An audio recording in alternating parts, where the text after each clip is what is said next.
Assalamu alaikum wa rahmatullahi wa barakatuh. Paix à vous tous et à vous toutes, bienvenue dans cette nouvelle vidéo. Donc, c'est une vidéo un peu particulière. Je vais aborder un sujet qui est différent des sujets que j'aborde d'habitude. Mais si je le fais, c'est pour la bonne cause.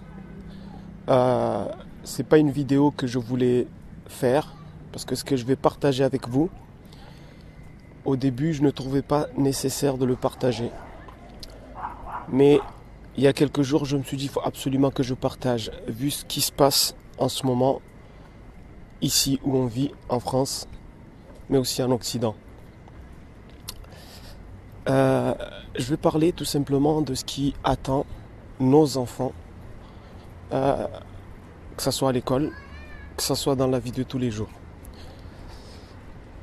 Alors, je sais que beaucoup de personnes abordent ce sujet, mais moi je vais l'aborder d'une façon différente. Et d'ailleurs, c'est ce qui m'a poussé à faire cet audio. C'est parce qu'en fait, je vais le raconter un peu d'une façon différente. Alors, qu'est-ce qui s'est passé? Parce qu'il y a quelques mois, en fait, je vais faire en fait un cauchemar. Je ne veux pas vous raconter ce cauchemar.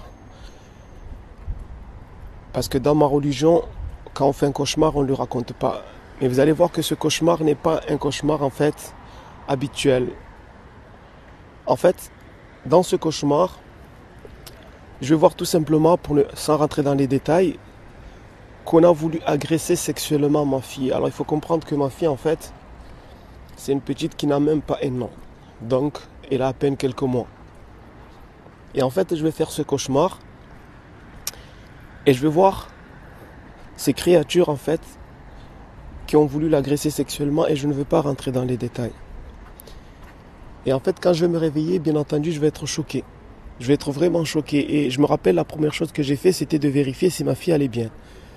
Mais elle allait bien. Donc je me suis dit, bon, au final, ce n'est rien qu'un cauchemar. Des cauchemars, on en fait tous les jours. Ce n'est pas grave. Mais quelques semaines après, quelque chose d'incroyable va se passer. Donc ce jour-là, j'étais allongé sur le lit. Donc ma fille, elle était au milieu du lit. Moi, j'étais au bord du lit, allongé. Et ma femme était de l'autre côté. On avait mis notre fille entre nous deux. Et la petite, elle dormait, bien entendu. Mais moi, je ne dormais pas encore. Et là, en fait, je vais tomber dans une sorte de sommeil, mais conscient. Je vais être conscient, en fait. Je vais être conscient de là où je suis. Je suis conscient que voilà, je suis dans ma chambre, je suis sur mon lit. Mes yeux sont fermés. Mais voilà, mais je ne pouvais pas bouger. Et là, dans cet état-là, eh bien, je vais voir des gens qui sont debout juste à côté du lit. Alors, je dis bien des gens, mais j'imagine qu'en fait, bien entendu, vous imaginez que ce ne sont pas des humains, des personnes. Mais je comprends en fait qu'on m'a mis dans cet état pour me montrer ce qui se passe en fait dans ce côté-là, dans le côté un peu invisible. Et en fait, je vais les voir, ils vont être debout. Et là, ce qui va se passer, ils vont vouloir avancer vers moi. Ils vont vouloir avancer tout simplement vers moi. Et lorsqu'ils vont vouloir avancer vers moi, tout d'un coup, on va me mettre dans la bouche une invocation. Une invocation en fait que je ne connaissais pas jusqu'à là. Et c'est une invocation qui est faite à partir de versets coraniques. Et cette invocation, c'est celle-ci. La ilaha illallah, antal wahidul ahadus samadul ladhi lam yalid wa lam yulad wa lam yakul lahu kufuwan ahad. Donc ceux qui sont musulmans, ils ont compris qu'en fait c'est une invocation qui est faite à partir d'une sourate qui s'appelle la sourate Al-Ikhlas. C'est la sourate 112 du Coran. Donc lorsque je vais réciter cette invocation, tout d'un coup ces êtres-là qui étaient là, qui voulaient avancer vers moi, ils vont reculer. Et ils vont faire une deuxième tentative. Ils vont vouloir encore une fois avancer vers moi. Et là je vais réciter la même invocation. Et là ils vont reculer. Donc en gros je vais essayer de la traduire à peu près. Cette invocation, elle dit ceci. La ilaha illallah. Nulle divinité ne mérite d'être adorée à part Allah. Antal wahidul ahad. Tu es l'un, l'unique. As-samad. Celui dont toute personne demande refuge. Alladhi lam yalid wa lam yulad. Celui qui n'a pas engendré et n'a pas été engendré, qui n'a pas été qui n'a pas enfanté et qui n'a pas été enfanté. Walam yakul lahu kufuwan ahad. Et nul ne peut égaler. Donc à peu près c'est ça la traduction. Si parmi les gens qui écoutent, il y a des arabophones, des gens qui maîtrisent l'arabe, ils peuvent donner une traduction bien meilleure. Alors, je rappelle que je ne suis pas arabe. Je ne suis pas arabe. Alors pourquoi je rappelle ça? Tout ça pour vous dire que malgré que je ne sois pas arabe et que je ne parle pas l'arabe, je lis simplement l'arabe, eh bien cette invocation, je l'ai quand même récitée en arabe. C'est tout. Et là, lorsqu'ils vont essayer à nouveau de s'approcher de moi, eh bien là, je vais réciter encore cette invocation. Et là, ils vont reculer. Il y a quelque chose en fait qui les empêche de s'approcher de moi. Donc jusqu'à là, je pensais qu'en fait, ils me cherchaient à moi. Je pensais qu'ils voulaient m'attaquer à moi. Mais lorsqu'ils ont fait ces tentatives-là et qu'ils ont vu qu'ils n'arrivent pas à venir vers moi, ils vont contourner le lit en fait. Je vais les voir en train de partir vers mes pieds pour contourner le lit. Et c'est là où je vais comprendre en fait qu'ils cherchent ma fille. C'était ma fille qu'ils voulaient. Parce que sa mère était couchée de l'autre côté et j'ai compris que ce n'était pas ma femme qu'ils voulaient. C'était ma fille. Ils se dirigeaient vers ma fille. Mais moi je ne pouvais pas bouger, comme vous l'avez compris. Alors lorsque je les vois aller vers ma fille, donc je vais un peu stresser et je vais réciter à nouveau en fait cette invocation. Donc je vais réciter à nouveau cette invocation et là tout d'un coup ils vont reculer. En fait il y a quelque chose qui va les empêcher de s'approcher de ma fille. Ils vont faire une deuxième tentative et je vais réciter encore l'invocation. La ilaha illallah anta al-wahidul ahadus samad alladhi lam yalid wa lam yulad wa lam yakul lahu kufuwan ahad. Et là encore une fois il y a quelque chose qui va les empêcher, ils vont reculer. Ils vont faire 2 ou 3 tentatives comme ça. Et là dès qu'ils reculent tout d'un coup j'ouvre les yeux. Et là je me retourne vers ma fille, je vois qu'en fait elle était en train de dormir. Et là j'ai compris en fait qu'on a voulu m'apprendre cette invocation pour pouvoir protéger bien entendu ma fille contre ces agressions. Et c'est là en fait où je me suis rappelé du cauchemar que j'avais fait quelques semaines avant, où j'ai vu ces mêmes créatures-là essayer d'abuser sexuellement ma fille dans ce cauchemar. Et là, j'ai compris que là maintenant, on m'apprend cette invocation pour pouvoir la protéger. Alors pourquoi maintenant j'ai décidé de vous en parler? Parce que ce n'est pas quelque chose que j'ai voulu vous en parler dès le début. C'est-à-dire lorsque j'ai fait ce cauchemar, je me suis dit que peut-être c'est Allah qui a voulu me montrer ce que risquait ma fille et comment la protéger. Mais j'ai décidé de vous en parler aujourd'hui pour vous mettre en garde. Pour mettre en garde que nos enfants, en fait à travers ma fille, je pense qu'on a voulu me faire comprendre que nos enfants sont en danger.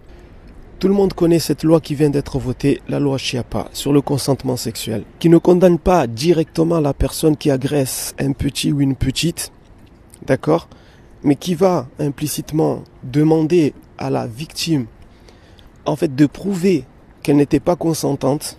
On voit très bien où on veut nous amener. Mais au-delà de cette loi, nous savons qu'aujourd'hui, que dès la rentrée prochaine, ça sera une obligation dans toutes les écoles d'enseigner la sexualité à partir, je crois, de 4 ans, au moins de 4 ans. Pourquoi ? Pourquoi leur parler du consentement à cet âge-là? Pourquoi leur parler de sexualité à cet âge-là? Qu'est-ce qu'ils veulent faire de nos enfants? En réalité, je vais vous dire quelque chose. Et parmi vous, il y en a qui vont me dire, mais c'est quoi le rapport entre ce que tu as vu et ce qui se passe à l'école? Eh bien, vous allez comprendre le rapport. Ils veulent que nos enfants, à partir de 4 ans, ils s'éveillent sexuellement. C'est ce qu'on appelle la stimulation sexuelle. Ils vont la commencer à partir de l'âge de 4 ans. Et il y a un danger dans ces choses-là. C'est pas seulement une question de consentement, de leur apprendre le consentement ou pas. Ils veulent les éveiller sexuellement. Pour en faire quoi? Tout simplement pour en faire des addicts.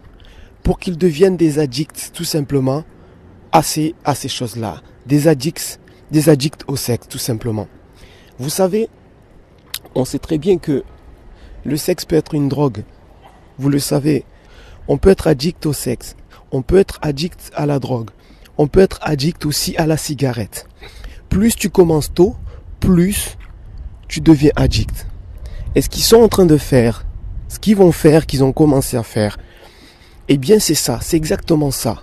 Plus tôt nos enfants commencent à parler de sexualité, à se toucher, etc., etc., et plus ils vont devenir tout simplement, excusez-moi pour le mot, mais des pervers.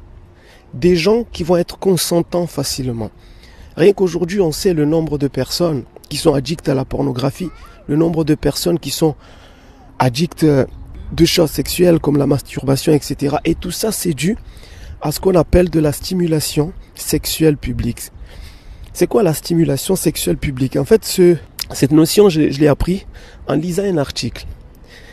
Cet article parle en fait d'un jeune afghan, c'était en Autriche, qui voulait tout simplement demander l'asile. Et parmi les excuses qu'il a trouvées pour pouvoir avoir l'asile, parce qu'il faut se justifier, il a dit qu'en fait, il a été persécuté parce qu'il était gay, il était homosexuel. Donc c'est un jeune de 18 ans. Et il a dit qu'en Afghanistan, il avait découvert sa sexualité à 12 ans.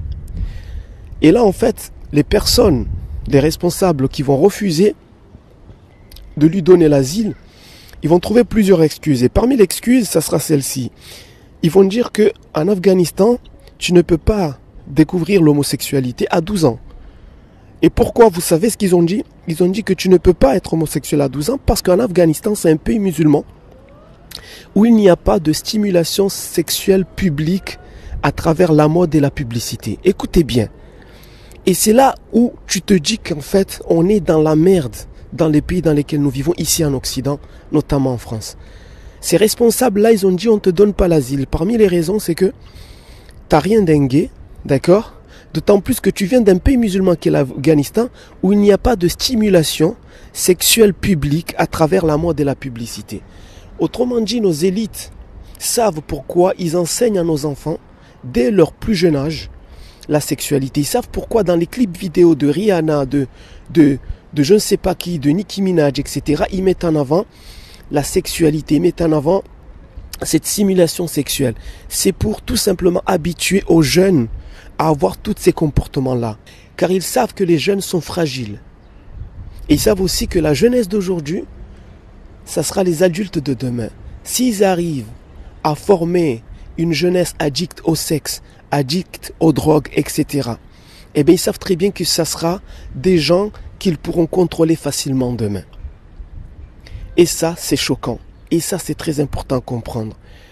Donc, ce qu'ils vont essayer de faire avec nos enfants à l'école, c'est exactement ça. Au nom de la soi-disant liberté, nous avons accepté depuis longtemps l'inacceptable. Et aujourd'hui, ils font ces choses-là d'une façon tranquille. Tout le monde accepte cela. Et ça, ce n'est pas possible. Donc, en fait, j'ai compris que lorsque j'ai fait ce cauchemar-là, que j'ai vu qu'on a voulu abuser sexuellement, ma fille, et qu'ensuite j'ai fait cette vision-là où on m'apprend cette invocation pour la protéger, j'ai compris en fait que c'est ce qui risque d'arriver. D'ailleurs, c'est ce qui arrive en ce moment même à nos enfants, qui aujourd'hui sont violés, qui aujourd'hui sont assassinés dans des rites sataniques. Tout le monde le sait. Tout le monde le sait comment ça marche. Mais il n'y a personne. Il n'y a personne qui ose dire quelque chose, car ils nous ont appris à ne pas réagir. Donc, ce n'est pas tout que d'en parler. Ça, c'est la première étape. Mais il y a une autre étape maintenant. Comment faire? Alors pour cela, moi je vais vous dire comment faire. Mais étant donné que j'ai envie de parler à tout le monde, je vais être obligé d'avoir deux discours différents. Parce que j'ai envie de parler aux croyants parmi ceux qui m'écoutent, mais j'ai envie aussi de parler à ceux qui ne croient pas. Ceux qui sont athées, ceux qui ne croient pas à Satan, qui ne croient pas en Dieu, qui ne croient pas qu'il y a le mal. Quand je parle du mal, je parle des démons, le diable, Lucifer, c'est ça le mal que je parle. Le mal que je parle ici, c'est pas le fait d'insulter quelqu'un ou de voler quelque chose. Non, je parle des démons, de Satan, de Lucifer, etc. Donc il y a des gens qui ne croient pas en cela. Et en fait, ces gens-là qui sont dans les arrière-loges, ces gens-là nous ont appris depuis que nous sommes petits, car en réalité, c'est eux qui décident de tout ce qu'on vous enseigne à l'école. Il ne faut pas se leurrer. Il ne faut pas se leurrer. Ça fait longtemps qu'ils sont en train de préparer cette population. C'est-à-dire, c'est eux qui décident de nous enseigner que Satan n'existe pas, que le mal n'existe pas, que Dieu n'existe pas, Depuis l'école, on nous enseigne ça. On nous enseigne ça à travers les pubs. Les scientifiques qu'ils mettent en avant sont des scientifiques qui sont là pour nous expliquer que tout ça, c'est que de l'imagination. Le monde invisible n'existe pas. Mais en même temps, ces gens-là, eux, ils croient. Ils croient en Satan. Ils croient. Il ne faut pas croire que ces gens-là n'y croient pas comme vous. Par contre, ils vous ont poussé à ne pas croire parce qu'ils savent que ce sera ça votre faiblesse. Mais bon, mais ça c'est un autre sujet. Mais je suis obligé d'avoir deux discours. Un discours pour ceux qui croient et un discours pour ceux qui ne croient pas. Donc, je vais commencer par ceux qui croient en Dieu, qui croient que Satan existe, etc., etc. Il faut comprendre une chose. À travers ce que j'ai vécu, en fait, j'ai compris qu'il y a 3 étapes pour lutter contre ce qui va arriver à nos enfants. Il y a 3 étapes. La première étape, c'est de prendre conscience de cela. Parce qu'aujourd'hui, il y a beaucoup de personnes, des lanceurs d'alerte, qui vous avertissent. Mais ces gens-là, on les traite de complotistes. Ces gens-là, on les traite de complotistes. On leur dit, voilà, vous inventez des choses. Mais moi, je vous pose une question. Est-ce que moi, je suis un complotiste? Parce que moi, j'ai vu ce que vous n'avez pas vu. Moi, j'ai vu ce que vous n'avez pas vu. Et c'est pour ça qu'aujourd'hui, je témoigne aussi pour dire que ces personnes qui vous mettent en garde contre ce qui arrive à vos enfants et ce qui va leur arriver encore plus à partir de la rentrée prochaine, ces gens-là ont raison. Ils ont raison parce qu'ils ont vu juste. Ils ont vu juste. Et d'ailleurs, il suffit juste d'aller sur Internet, de voir les textes, etc. Donc ça, c'est la première étape, c'est la prise de conscience. Donc que vous soyez croyant ou pas, il y a cette prise de conscience à avoir. Et après, dès que vous avez eu cette prise de conscience, il y a la deuxième étape. Et là, dans la deuxième étape, je vais d'abord parler aux croyants avant de parler à ceux qui ne croient pas. La deuxième étape, pour moi, c'est tout simplement de trouver un allié. Parce que vous ne pourrez jamais gagner cette bataille tout seul. Ça sera impossible. Vous ne pourrez jamais gagner cette bataille contre eux. Ces gens qui font ces lois dans les arrière-loges, ces gens-là, ils ne travaillent pas seuls. Ils travaillent dans le monde invisible. Ils travaillent avec des créatures qui viennent du monde invisible qui s'appellent des djinns. Oubliez tout ce qu'on vous a dit sur les extraterrestres, les ceci ou cela. Ces créatures-là ne viennent pas d'ailleurs. Ils viennent de ce monde. C'est ce que le Coran appelle des djinns. Des créatures comme nous, qui peuvent faire le bien ou le mal, qui peuvent adorer Dieu ou l'ignorer. D'accord? Donc ce sont des créatures qui ont quelque chose de plus que nous, c'est qu'ils ont un pouvoir que nous, on n'a pas. Et surtout un pouvoir de nuisance. Ils savent comment jouer avec l'homme. Donc, ça c'est la deuxième étape, c'est d'avoir un allié pour se battre contre eux. Alors quand je dis allié, bien entendu, en tant que croyant, puisque je parle d'abord aux croyants, vous devez prendre Dieu comme allié. Et ne prenez pas cette chose à la légère, je ne plaisante pas. Ne prenez pas cette chose à la légère, parce que vous ne pourrez jamais les combattre. Vous ne pourrez jamais les combattre en faisant des manifestations. Ces gens-là contrôlent tout, ils sont partout, ils contrôlent la société dans laquelle vous vivez. Ce n'est pas un complot, c'est une réalité. Donc vous ne pourrez pas les combattre en allant manifester devant je ne sais pas qui. Je ne dis pas que l'action en elle-même est mauvaise, si vous pouvez toujours le faire, mais ce n'est pas avec ça que vous allez les arrêter réellement. Ce n'est pas en faisant des pétitions que vous allez les combattre. Et ce n'est pas non plus en vous regroupant seulement avec des petits groupes, car vous allez voir que si vous êtes 10 ou 11, il y en a toujours quelques-uns qui ne vont pas être sur la même longueur d'onde que les autres. Et très vite, votre mouvement va se dissoudre et vous allez revenir en arrière. Si vous voulez vraiment les combattre, il va falloir les combattre de la meilleure des manières. Et votre allié le plus fort doit être votre Créateur. Il n'y a pas un autre allié. En tant que croyant, prenez Dieu comme allié. Wallahi, si vous prenez Dieu comme allié, l'unique, ne lui donnez pas d'associé. Ne lui donnez pas d'associé. N'invoquez pas les anges protecteurs, car les anges sont commandés par Dieu. Invoquez Dieu lui-même. Prenez-le comme allié. Lui, c'est le seul qui est capable de vous aider dans ce combat. Ça, c'est la deuxième étape.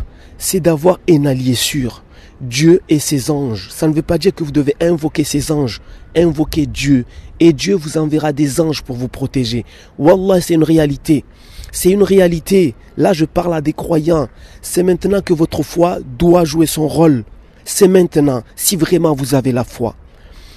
Et j'estime que si aujourd'hui Dieu m'a montré ce cauchemar, plus cette vision, c'est parce que Dieu est présent, il a voulu me protéger, alhamdulillah. Il a voulu me montrer le danger qui existe et il a voulu aussi me montrer comment protéger ma fille. Et donc, dans la sourate Ikhlas, la sourate qui compose l'invocation qu'on m'a appris, c'est une sourate qui est très importante, qui parle de l'unicité divine. Et cette sourate, j'ai compris qu'en fait, à la fois on a voulu me donner l'invocation, mais on a voulu me faire comprendre aussi que je ne dois adorer qu'un Dieu unique et le prendre comme protecteur et allié. Si je voulais vraiment être protégé et protéger ma fille. Donc, en tant que croyant, je vous dis, ne cherchez pas, dans la deuxième étape, ne cherchez pas midi à 14h. Ne cherchez pas d'autres alliés en dehors de Dieu. Prenez-lui seul en tant qu'allié, adorez-lui seul, prosternez-vous devant lui et demandez-lui de l'aide. Il est le mieux à même de vous aider. Maintenant, dans la deuxième étape, pour ceux qui ne sont pas croyants, qui sont athées ou qui, voilà, ils ne croient pas que Satan existe, mais ils savent le danger, ils connaissent quand même le danger qui guette leurs enfants.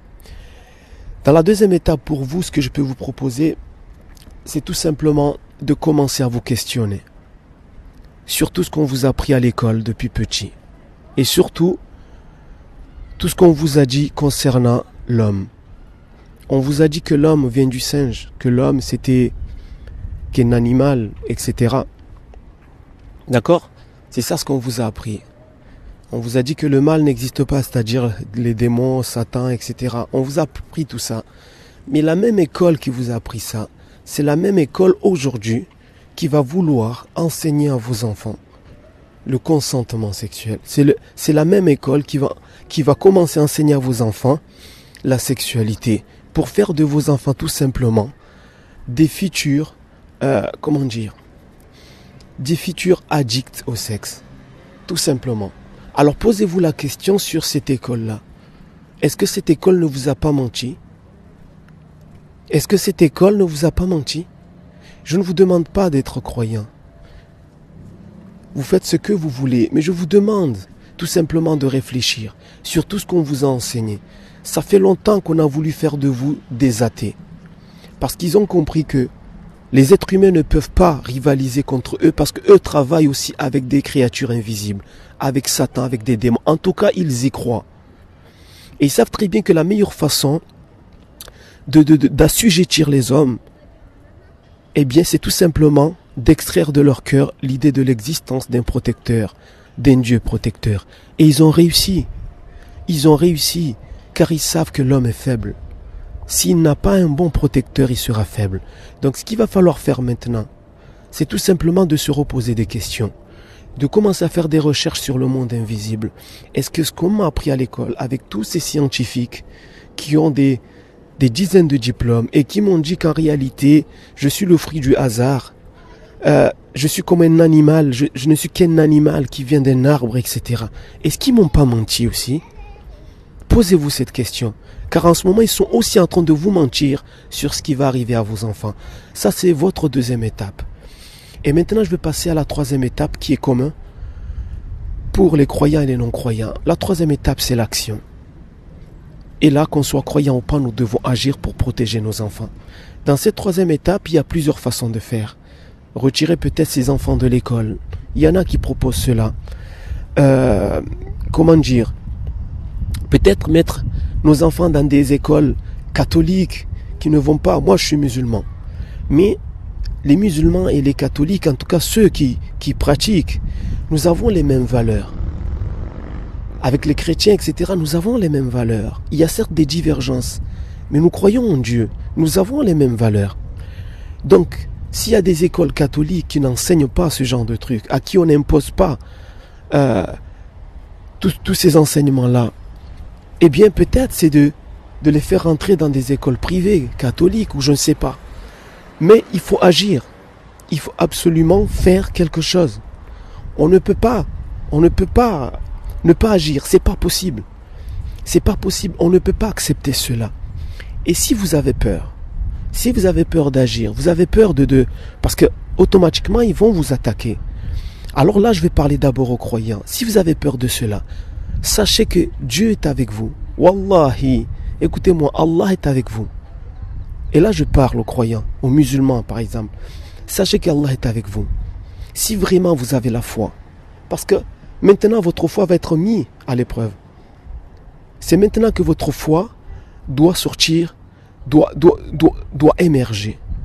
C'est maintenant. Les peuples passés, et ça on le lit dans le Coran, les peuples passés ont été éprouvés par des sociétés qui étaient des sociétés perverses. On a vu comment ils ont réagi. Quand je prends l'exemple des jeunes de la caverne, ils vivaient dans une société où le roi obligeait les gens, par exemple, à ne pas croire en Dieu, à adorer d'autres divinités. Qu'est-ce qu'ils ont fait les jeunes? Lisez la sourate La Caverne. Parce qu'aujourd'hui, on va vous obliger à accepter que vos enfants, après la sexualité à 4 ans, on va vous obliger à accepter que eux s'occupent du formatage de vos enfants. Vous allez être obligés. On va vous obliger à beaucoup de choses qui sont inacceptables. Comment vous allez faire? Est-ce que les peuples passés, que Dieu nous donne l'exemple dans le Coran, est-ce que les croyants de ces peuples-là ont accepté l'inacceptable? Jamais. Ils étaient prêts à souffrir. Ils étaient prêts à se faire martyriser. Mais jamais ils ont accepté cela. Ils savaient qu'ils n'avaient pas de pouvoir contre les autorités. Ils le savaient. Mais ils ont patienté. Ils n'ont pas accepté de se rabaisser ou quoi que ce soit. Donc maintenant c'est votre foi. Mais vous êtes obligés de sauver vos enfants. Donc voilà. Et pour ceux qui ne sont pas croyants, comment dire? La troisième étape, c'est l'action. Trouvez les moyens de protéger vos enfants. Peu importe. Peu importe le moyen, mais il va falloir faire quelque chose. Il va falloir faire quelque chose. Et aujourd'hui, et ça c'est une dernière petite chose, je suis étonné de voir que sur Internet, il y a des gens qui essaient de faire des vidéos pour expliquer pourquoi le fait d'enseigner la sexualité aux enfants est quelque chose de positif. Je suis étonné. Ce qui m'étonne le plus, c'est leur pédagogie. Parce qu'ils disent quoi en gros? Ils disent, regardez, aujourd'hui, le sexe est de partout. Dans les pubs, dans la publicité, dans les films, dans les émissions. La pornographie est partout. Nos enfants ont accès à la pornographie sur Internet. Donc ils disent, étant donné que la sexualité est de partout, le sexe est de partout, donc autant leur parler de sexualité à l'école. Mais là, moi, j'ai 2 questions à leur poser. Est-ce que ça, c'est le but de l'école? De parler à des jeunes de 4 ans de la sexualité? Ça, c'est une première question. La deuxième question, c'est pourquoi regardez-vous les choses à l'envers? Au lieu de combattre cette perversité, de dire que vous n'êtes pas d'accord que la pornographie prend autant d'ampleur, que la stimulation sexuelle existe dans les pubs et dans les affiches et dans les clips vidéo, au lieu de vous combattre contre ça, vous allez dire, bon, ça existe, donc on va enseigner à nos enfants la sexualité. Ça veut dire vous rajoutez du mal dans le mal. Vous vous êtes tellement habitué au mal qu'aujourd'hui, vous justifiez en utilisant l'existence du mal. Vous comprenez ce que je veux dire? Cette façon de voir les choses n'a pas de sens. Ça veut dire que vous avez accepté la perversité qui existe déjà, au lieu de la combattre, et vous allez rajouter de la perversité sur la perversité. C'est vraiment incroyable. Donc ces gens-là, et ce qui est incroyable, c'est qu'il y a des gens qui laissent des commentaires en disant « Waouh, super ce que tu dis, c'est une super vidéo, c'est vrai. Moi, on ne m'a pas parlé de la sexualité lorsque j'étais petit, etc. » Mais vous ne comprenez pas qu'on est en train de vous piéger. Combattez le mal qui existe déjà, au lieu d'en rajouter justement. Donc voilà, j'ai voulu tout simplement partager cette vidéo, ce témoignage avec vous, pour vous dire que voilà, si vous êtes croyant, voici comment faire pour protéger vos enfants. Tout d'abord, prendre conscience de ce qui se passe parce que on y est. C'est fini, on y est, on ne pourra plus revenir en arrière. Comme je vous ai dit, ces gens-là sont déterminés. Ils travaillent dans le monde invisible. D'accord? Donc la première chose, c'est la prise de conscience. La deuxième chose, cherchez un allié solide. Et si vous êtes croyant, c'est votre créateur. C'est votre créateur, vous n'avez pas le choix. C'est une guerre spirituelle. C'est une guerre idéologique. Il va falloir se réveiller. Et la troisième étape, c'est l'action. Sortir les enfants peut-être de l'école, les mettre dans des écoles peut-être catholiques, des écoles musulmanes. Il n'y en a pas justement des écoles musulmanes. Vous comprenez le truc? Il n'y en a pas des écoles musulmanes. D'ailleurs, ils savent très bien pourquoi ils combattent l'islam. Ils savent très bien pourquoi ils combattent l'islam. Wallahi l'azim. Maintenant, c'est la preuve. Enfin, des preuves, on les a depuis longtemps. Parce que l'islam, avec ses valeurs qui sont encore debout, eh bien, ça les empêche de faire ce qu'ils veulent dans le monde. Ça les empêche de faire ce qu'ils veulent dans le monde. Car ils n'arrivent pas à convertir tout le monde dans leur idéologie satanique. Ils n'arrivent pas. Il y a cette religion qui est en train tout simplement de les emmerder. Et il va falloir combattre cette religion. Donc c'est pour ça aussi qu'on ne trouve pas des écoles musulmanes, etc. Donc voilà, je voulais tout simplement partager avec vous cette vidéo. Peut-être j'en ferai d'autres parce que c'est très important. C'est un sujet qui est très important. Mais sur ce, protégez-vous bien. Protégez vos enfants. Et je vous donne rendez-vous dans une prochaine vidéo. Assalamu alaikum.